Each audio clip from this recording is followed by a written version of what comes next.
Good afternoon all of you. Myself Khushboo Raghuvanshi और तथागत के YouTube channel में आपका स्वागत है। जैसा कि आप लोगों को पता है, हमारा जो MPPSC मेंस होने वाला है नवंबर में, उसके लिए हम इथिक्स का लेक्चर लेके आए हैं। जैसा कि आप लोगों को पता है कि हम 3 लेक्चर पहले ही अपलोड कर चुके हैं। उसकी जो लिंक है मैं आपको डिस्क्रिप्शन में प्रोवाइड करा दूंगी। और आज हम देखते हैं हमारा नेक्स्ट टॉपिक क्या रहेगा। जैसा कि आप लोगों को पता है कि हम मनोवृत्ति वाला जो हमारा सेकंड यूनिट है हमने उसको स्टार्ट किया है। और अभी तक हम मनोवृत्ति क्या है, उसका निर्माण कैसे हुआ, उसमें परिवर्तन कैसे करेंगे और परिवर्तन में किस किस कारणों से हमें असफलता मिलेगी, ये सारी चीजें हम देख चुके हैं।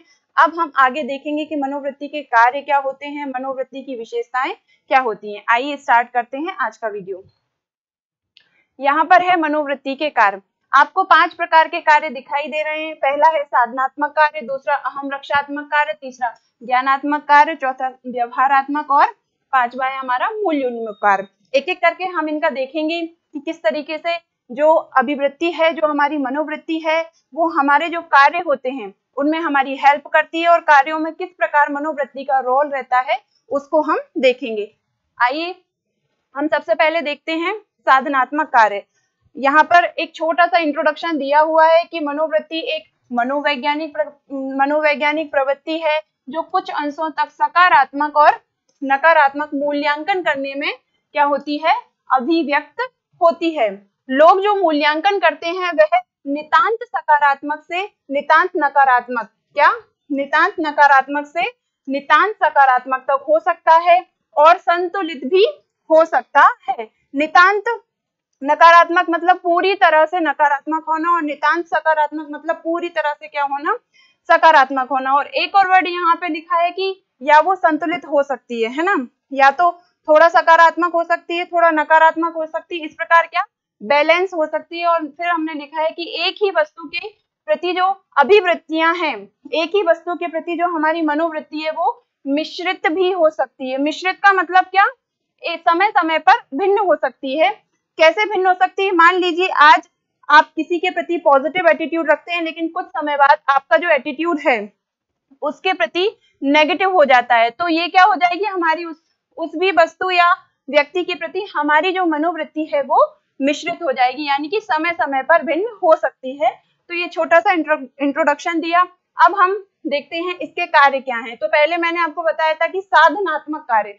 साधनात्मक कार्य क्या है कि जो हम कार्य करते हैं या फिर जो हमारा व्यवहार रहता है उसमें मनोवृत्ति किस प्रकार साधन का कार्य करती है। तो साधन कहने का मतलब ये है कि जहां व्यक्ति को लाभ या पुरस्कार मिलता है वहां जो हमारी मनोवृत्ति होती है वो क्या करती है, पॉजिटिव हो जाती है। और जहां हमें नुकसान मिलता है या आलोचना झेलनी पड़ती है वहां हमारी मनोवृत्ति कैसी हो जाती है, नेगेटिव हो जाती है। तो यहाँ सीधी सी बात निकल के आई कि पुरस्कार पाने और दंड से बचने के लिए मनोवृत्ति क्या करती है, साधन का कार्य करती है। ये थ्योरी में यही लिखा हुआ है। अगर मैं आपको एक एग्जांपल से समझाऊं, जैसे कि मान लीजिए आप कर चोरी करते हैं, आप कर का भुगतान नहीं करते हैं। यहाँ कर अगर हम GST ले लें, मान लीजिए आप GST का भुगतान नहीं करते हैं और आपको पता लगता है कि अगर मैंने GST का भुगतान नहीं किया तो मुझे क्या हो सकता है, दंड हो सकता है या मुझे सजा मिल सकती है। जैसे ही आपको ये ज्ञान होता है आपकी मनोवृत्ति में भय पैदा होता है, आप क्या करने लगते हैं, GST का भुगतान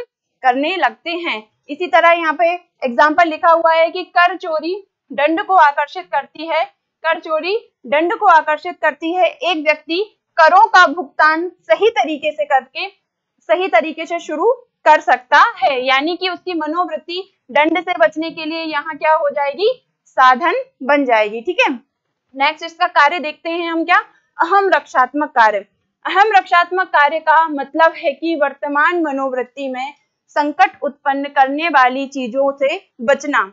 कैसे, जैसे मान लीजिए कोई व्यक्ति है जो धूम्रपान करता है, ठीक है, जो व्यक्ति धूम्रपान करता है या फिर जो तंबाकू का सेवन करता है, अगर वो टीवी देख रहा हो, वो टीवी देखेगा और जैसे ही टीवी में धूम्रपान तंबाकू से रिलेटेड चीजें आएंगी, उसमें क्या चीजें आएंगी, नेगेटिव वाली चीजें आएंगी। नेगेटिव वाली चीजें कैसे, जैसे कि धूम्रपान करने से आपको कैंसर हो सकता है, भयानक भयानक आपको वहां पे चित्र दिखाए जाएंगे, आपको बताया जाएगा कि आपके फेफड़ों में किस तरीके से धुआं इकट्ठा होता जाएगा और धीरे धीरे आपको सांस की प्रॉब्लम हो जाएगी। तो ये सारी जो भी चीजें हैं वो आपको उस एड में, उस टीवी के चैनल में दिखाई जा रही है, ठीक है।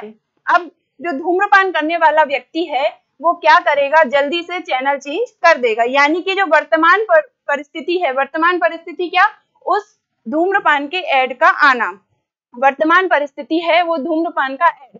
यही धूम्रपान का एड क्या कर रहा है, उसको संकट उत्पन्न कर रहा है। तो संकट से बचने के लिए मनोवृत्ति क्या करेगी, अपनी रक्षा के लिए चैनल को चेंज कर देगी। यानी कि वो व्यक्ति संकट से बचने के लिए या चिंता, द्वंद आदि से बचने के लिए क्या करेगा, उस चैनल को चेंज करके दूसरे चैनल पर चला जाएगा, ठीक है। इसी प्रकार मैं आपको एक और एग्जांपल से समझाती हूँ कि कैसे लोग अहम रक्षात्मक कार्य करते हैं। हमारी जो एटीट्यूड है वो अहम रक्षा मतलब खुद की रक्षा का कार्य करती है। जैसे कि मान लीजिए एक लोमड़ी है, लोमड़ी को अंगूर खाना है, अंगूर की जो डाल है वो थोड़ा ऊपर है, लोमड़ी कई बार छलांग लगाती है, कई बार वो अंगूर तोड़ने का प्रयास करती है, लेकिन होता क्या है, वो अंगूर को तोड़ नहीं पाती।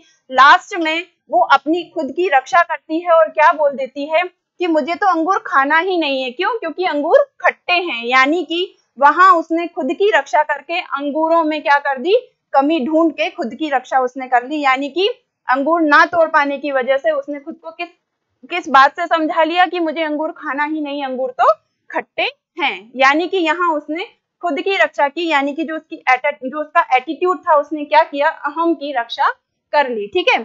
मतलब वर्तमान परिस्थिति, वर्तमान मनोवृत्ति में परिवर्तन लाकर चिंता उत्पन्न करने वाले, क्या, चिंता उत्पन्न करने वाली परिस्थितियों से बचना, चिंता उत्पन्न करने वाली परिस्थितियों से बचना। यानी कि टीवी पर धूम्रपान का चैनल चेंज कर देना या अंगूरों को खट्टा दिखाना, ठीक है। चिंता वो ही उत्पन्न कर रहे थे, तो उन परिस्थितियों से बचना क्या कहलाता है, अहम रक्षात्मक कार्य कहलाता है। इसमें होता क्या है, इसमें व्यक्ति चिंता, द्वंद, अवसाद से बचता है और अपने कार्यों को न्याय संगत ठहराने लगता है। क्या होता है, जैसे ही अगर वो चैनल देखेगा उसको टेंशन होने लगेगी, वो द्वंद में पड़ जाएगा कि मैं धूम्रपान करूं या ना करूं।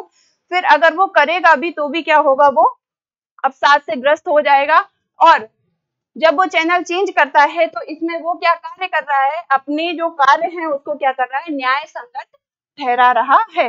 ये दोनों एग्जाम्पल जो मैंने आपको दिए वो लिखे हुए हैं, लोमड़ी वाला भी है और टीवी पर जो धूम्रपान का एड आता है वो भी है। आइए अब हम नेक्स्ट कार्य देखते हैं, एटीट्यूड का। नेक्स्ट कार्य है हमारा, एटीट्यूड क्या काम करता है, हमारे ज्ञान में वृद्धि करता है या ज्ञान में कमी करता है। जैसे कि अनुकूल मनोवृत्ति जो होती है वो क्या करती है, हमारे ज्ञान में वृद्धि करती है और प्रतिकूल मनोवृत्ति हमारे ज्ञान में कमी लाती है। जैसे मैं आपको एक एग्जांपल दूं, हमारी ये क्लास चल रही है, अगर आप पहली ही क्लास से पॉजिटिव हैं, इस एथिक्स की क्लास के लिए पॉजिटिव हैं, तो आप क्या करेंगे, आप खुशी के साथ इस क्लास में बैठेंगे, पॉजिटिव एटीट्यूड के साथ बैठेंगे, आपको हर एक लाइन समझ में आएगी, प्रोडक्टिविटी आपकी बढ़ेगी। लेकिन अगर आप ये क्लास में बैठते हैं या फिर आप ये क्लास लेते हैं, तो अगर आप नेगेटिव एटीट्यूड के साथ बैठे हैं तो आप क्या करेंगे, अरे ऐसे तो बहुत हैं यूट्यूब पे वीडियो, कुछ भी पढ़ा रहे हैं, कैसे भी कर रहे हैं। अगर आप नेगेटिव एटीट्यूड के साथ बैठेंगे तो जो आपको सीखना होगा ना, उस सीखने की चीज से आप पीछे हट जाएंगे, वो चीज सीखने की जो प्रक्रिया है वो आपकी रुक जाएगी। यानी कि पॉजिटिव एटीट्यूड क्या कर रहा है, आपके ज्ञान में वृद्धि कर रहा है और नेगेटिव एटीट्यूड क्या कर रहा है, आपके ज्ञान में कमी कर रहा है। ज्ञानात्मक कार्य में यही है। जैसे कि इसके अंतर्गत अनुकूल मनोवृत्ति, यानी कि हम जिसके अनुकूल कार्य करें वो मनोवृत्ति क्या करती है, ज्ञान में वृद्धि करती है। और प्रतिकूल मनोवृत्ति यानी कि अपोजिट मनोवृत्ति क्या करती है, ज्ञान को सीमित करती है ना। तो इसमें क्या है, किसी वस्तु, व्यक्ति, घटना आदि के प्रति ज्ञान रखने से व्यक्ति के अनुभवों में वृद्धि होगी, क्योंकि उसमें जानने की प्रवृत्ति क्या हो रही है, विकसित हो रही है। यदि आप ज्ञानात्मक कार्य आपका एटीट्यूड करता है तो उसके जो अनुभव हैं, उसका जो एक्सपीरियंस है उसमें वृद्धि होगी और वृद्धि होने पर क्या होगा, व्यक्ति के जानने की प्रवृत्ति बढ़ेगी, सीखने की प्रवृत्ति बढ़ेगी और वो आगे बढ़ता जाएगा। ठीक है, यहाँ मैंने एक एग्जाम्पल दिया है एपीजे अब्दुल कलाम का। एपीजे अब्दुल कलाम की जो जीवनी है अग्नि की उड़ान, रिंग्स ऑफ फायर, अग्नि की उड़ान जो है उसमें क्या है, हमें अब्दुल कलाम के जीवन के संघर्षों के बारे में पता चलता है, उनका हमें अनुभव मिलता है। तो इससे क्या हो रहा है, अनुकूल मनोवृत्ति निर्मित हो रही है और हमारा क्या हो रहा है, ज्ञान बढ़ रहा है या ज्ञान में वृद्धि हो रही है। ठीक है, अब हम चलते हैं नेक्स्ट कार्य पे। नेक्स्ट हमारी मनोवृत्ति क्या करती है, मूल्य उन्मुख कार्य करती है। मूल्य उन्मुख कार्य कैसे, जैसे मैंने आपको पहले बताया था कि जो हमारी मनोवृत्ति का निर्माण होता है वो सामाजिकरण की प्रक्रिया में होता है। परिवार समाज में जैसे जैसे हम पले बड़े होते हैं वैसे वैसे हमारी मनोवृत्ति निर्मित होती है। अगर बंद समाज है तो आपकी मनोवृत्ति कैसी होगी, और अगर प्रगतिशील समाज है तो आपकी मनोवृत्ति कैसे होगी, ये मैंने आपको बताया था। तो इसी प्रकार हम परिवार में क्या सीखते हैं, बड़ों का आदर करना, बड़ों का सम्मान करना, गरीबों के प्रति दया भाव रखना। ठीक है, तो ये चीजें हमें कहाँ से मिली, हमारे परिवार से मिली। तो जैसे ही इनके लिए हमारा जो एटीट्यूड है वो पॉजिटिव बनता है तो हम क्या करते हैं, इनको व्यवहार में लाने लगते हैं, यानी कि जो हमारी मनोवृत्ति है वो मूल्यों के क्या हो जाती है, उन्मुख हो जाती है, यानी कि मूल्यों के अकॉर्डिंग हो जाती है। और हम क्या करते हैं, बड़ों का आदर करते हैं, गरीबों के प्रति दया भाव रखते हैं। एक और एग्जाम्पल यहाँ लिखा है कि किस प्रकार मनोवृत्ति हमारा मूल्य दिखाती है। जैसे कि मान लीजिए भारत और पाकिस्तान का क्रिकेट मैच है, ठीक है। अब इस क्रिकेट मैच में जितने भी भारतीय होंगे वो क्या करेंगे, भारत की टी शर्ट पहनकर जाएंगे। तो यहाँ टी शर्ट पहनने का मतलब है भारत के प्रति आदर भाव, प्रेम भाव का क्या रखना, हमारी आदर भाव, प्रेम भाव का एटीट्यूड रखना। यानी कि हम क्या कर रहे हैं, हमारा जो मूल्य है, मूल्य हमारा क्या है, भारत के प्रति प्रेम, उसको हम क्या कर रहे हैं, बता रहे हैं। यानी कि हमारे मूल्य के उन्मुख हमारा एटीट्यूड हो रहा है और हम क्या कर रहे हैं, भारतीय टीम की टी शर्ट पहनकर जा रहे हैं। ठीक है, उसके बाद हम देखते हैं नेक्स्ट क्या है हमारा, व्यवहारात्मक कार्य। व्यवहारात्मक कार्य में क्या है कि मनोवृत्ति क्या करती है, हमारे व्यवहार को प्रेरित करती है। कैसे प्रेरित करती है, एक एग्जांपल से आपको समझाती हूँ। जैसे कि मान लीजिए कोविड-19 में क्या हुआ, हमारे मोबाइल की जो कॉलर ट्यून है, मोबाइल की कॉलर ट्यून में एक कोटेशन आता था, 2 गज की दूरी मास्क है जरूरी। क्या, 2 गज की दूरी मास्क है जरूरी। इसमें क्या है, ये जब कोटेशन हमने बार बार सुना तो हम क्या करने लगे, मास्क लगाने लगे और लोगों से 2 गज की दूरी पर रहने लगे। यानी कि ये जो कोटेशन है वो बार बार हमें सुनाया जा रहा है, हमारा जो मनोवृत्ति है उसमें चेंज लाया जा रहा है। जैसे हमारी मनोवृत्ति चेंज आएगी, व्यवहार में हम क्या करने लगेंगे, मास्क लगाने लगेंगे। तो इस प्रकार क्या है, एक तो ये वाला हुआ। दूसरा हम देखें कि व्यवहारात्मक कार्य में एक और क्या चीज होगी कि यदि कोई व्यक्ति प्रसन्न है, यदि कोई व्यक्ति प्रसन्न है, खुश है, तो वो क्या करेगा, अच्छे से व्यवहार करेगा। और यदि कोई व्यक्ति क्या है, प्रसन्न नहीं है, वो दुखी है, तो क्या उसका व्यवहार क्या होगा, नेगेटिव होगा। यानी कि उसकी मनोवृत्ति किस प्रकार कार्य करेगी, नेगेटिव तरीके से कार्य करेगी। तो व्यवहारात्मक कार्य कैसे होता है, आई थिंक आपको समझ में आया होगा। ठीक है, तो यहाँ पे क्या होता है, हमारे जो 5 व्यवहार हमने देखे मनोवृत्ति के, साधनात्मक, व्यवहारात्मक, अहम, रक्षात्मक, ज्ञानात्मक, इस तरीके के कार्य हमने देखे। अब हम देखते हैं निष्कर्ष, किस तरीके से एक अच्छा निष्कर्ष लिखा जाता है वो इस तरह मैं आपको बताती हूँ। इस प्रकार मनोवृत्ति मनोवैज्ञानिक और नैतिक दृष्टिकोण से महत्वपूर्ण है। यह व्यक्ति और संपूर्ण समाज के समग्र कल्याण, क्या, व्यक्ति और संपूर्ण समाज के समग्र कल्याण को सुनिश्चित करने में महत्वपूर्ण भूमिका निभाती है।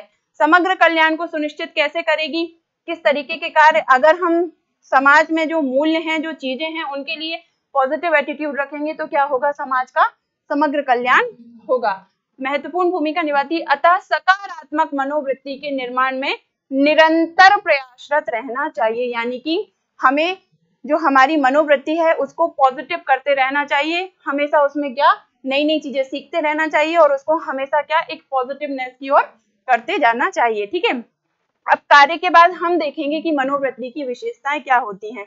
जब भी आप किसी भी टॉपिक की विशेषताएं लिखा करो, अगर आपको विशेषताएं नहीं आ रही हैं, विशेषताएं लिखने का सबसे सही तरीका है कि अभी तक आपने उस टॉपिक में क्या क्या पढ़ा है, क्या क्या चीज आपने सीखी है, वही आप क्या कर सकते हो, विशेषताओं में पुट कर सकते हो। आइए देखते हैं हम मनोवृत्ति की विशेषताएं क्या हैं। मनोवृत्ति की विशेषताएं, ठीक है।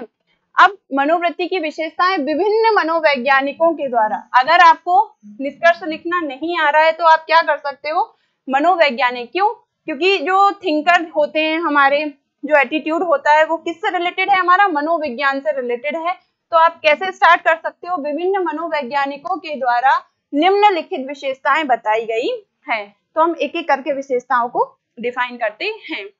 जैसे कि फर्स्ट विशेषता है मनोवृत्ति का संबंध मनोवैज्ञानिक विषय से है। मनोवैज्ञानिक विषय से कैसे, आपको मैंने स्टार्टिंग से अभी तक की क्लास में बताया, जो हमारा एटीट्यूड है वो हमारी थिंकिंग प्रोसेस पर बेस्ड है। ठीक है, ये ना तो फिजिकली हमें दिखाई देता है ना ही हम इसको टच कर सकते हैं, यानी कि हमारी थिंकिंग प्रोसेस में से संबंधित ये होता है, यानी कि ये कैसा विषय है, मनोवैज्ञानिक विषय है। देन हम देखते हैं कि इसके दो रूप सकारात्मक नकारात्मक होते हैं और कभी कभी उभयनिष्ठ भी हो सकता है। ठीक है, अब यहाँ मैं आपको एग्जांपल बताती हूँ सकारात्मक नकारात्मक कैसे और उभयनिष्ठ भी कैसे। सकारात्मक मान लीजिए दहेज प्रथा है। दहेज प्रथा में 10 लोगों से अगर हम उनका ओपिनियन मांगे तो उसमें 4 लोग बोलेंगे कि दहेज प्रथा बहुत अच्छी है, यानी कि वो पॉजिटिव है, और वो 4 लोग बोलेंगे कि जो वो हमारा दहेज प्रथा है वो बहुत बुरी है, और 2 लोग हैं वो बोलते हैं कि बुरी भी है और अच्छी भी है। उनका कहने का मतलब है कि जो अमीर है, जिसके पास पैसे हैं, वो दे सकता है, और जो गरीब है वो ना भी दे तो चलेगा, यानी कि वो जो 2 लोग हैं वो कैसे हैं, उभयनिष्ठ हैं। बाकी के 4 लोग सकारात्मक हैं और 4 लोग नकारात्मक हैं। तो इस तरह हमारी जो मनोवृत्ति है वो पॉजिटिव, नेगेटिव और उभयनिष्ठ हो सकती है। ठीक है, उसके बाद हमने स्टार्टिंग से ही हम पढ़ना है कि मनोवृत्ति जन्मजात प्रक्रिया नहीं है, ये कैसी अर्जित प्रक्रिया है। हमने हमारी पिछली स्लाइड में देखा था, पिछली वीडियो में देखा था कि जो मनोवृत्ति का निर्माण है वो जन्मजात कारकों पर सिर्फ और सिर्फ कितना 5% बेस्ड है। जन्मजात कारकों पर कितना प्रतिशत बेस्ड है, सिर्फ और सिर्फ 5%। बाकी जो 95% है वो हम क्या करते हैं, व्यक्तिगत और सामाजिक कारक और जो हमारे सांस्कृतिक संदर्भ समूह आदि जो भी होते हैं उनसे हम सीखते हैं। ठीक है, तो क्या है, ये एक अर्जित प्रक्रिया है, इसे हम सामाजिकरण की प्रक्रिया में सीखते हैं। नेक्स्ट हमारा क्या है, मनोवृत्ति की तीव्रता में अंतर होता है। तीव्रता में अंतर कैसे, जैसे मैंने आपको दहेज प्रथा का अभी क्या दिया था, एग्जाम्पल दिया था। मान लीजिए किसी ने बोला कि दहेज प्रथा बहुत अच्छी है। ठीक है, क्या बोला, बहुत अच्छी है, और कुछ लोग बोल रहे हैं कि अच्छी है। फर्स्ट कुछ लोगों ने बोला बहुत अच्छी है, कुछ लोगों ने बोला सिर्फ अच्छी है।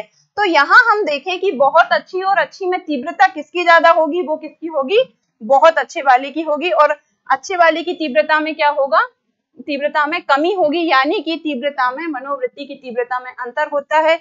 कुछ बोलेंगे बहुत बुरी, कुछ बोलेंगे बहुत अच्छी, कुछ बोलेंगे अच्छी, कुछ बोलेंगे बुरी। तो इस तरह से क्या हो रहा है, लोगों की मनोवृत्ति की जो तीव्रता है, जो विचार और जो व्यवहार की गहराई का जो अंतर है वो क्या है, तीव्रता में अंतर होता है। ठीक है, उसके बाद हमें पता है, हमने कैब मॉडल पर पढ़ा था जो इगली और चाइलिन ने दिया था। उसमें क्या था कि मनोवृत्ति के 3 पक्ष हमने देखे थे, संज्ञानात्मक, भावनात्मक और व्यवहारात्मक। मैंने यहाँ आपको कोरोना का एग्जाम्पल दिया था।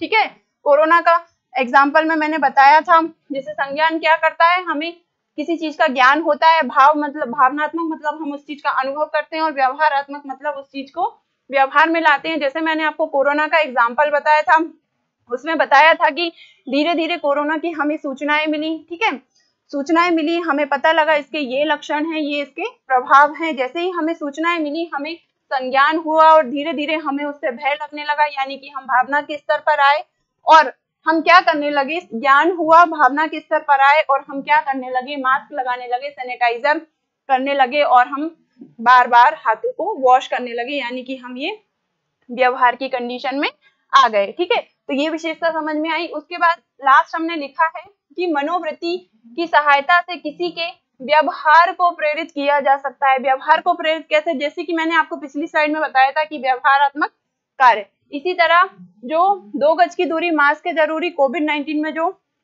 हमारा कोटेशन है वो क्या करता है, हमारे व्यवहार को प्रेरित करता है और हम क्या करते हैं, मास्क लगाते हैं। तो आज हमने देखा मनोवृत्ति के कार्य क्या हैं, मनोवृत्ति की विशेषताएं क्या हैं। अब हम क्या करेंगे, अगली स्लाइड में मनोवृत्ति और व्यवहार में संबंध, जो पीएससी थोड़ा डीप में जा रहा है, उस तरीके के क्वेश्चन, उस तरीके के टॉपिक को टैकल करेंगे। आज इतना ही, थैंक यू सो मच।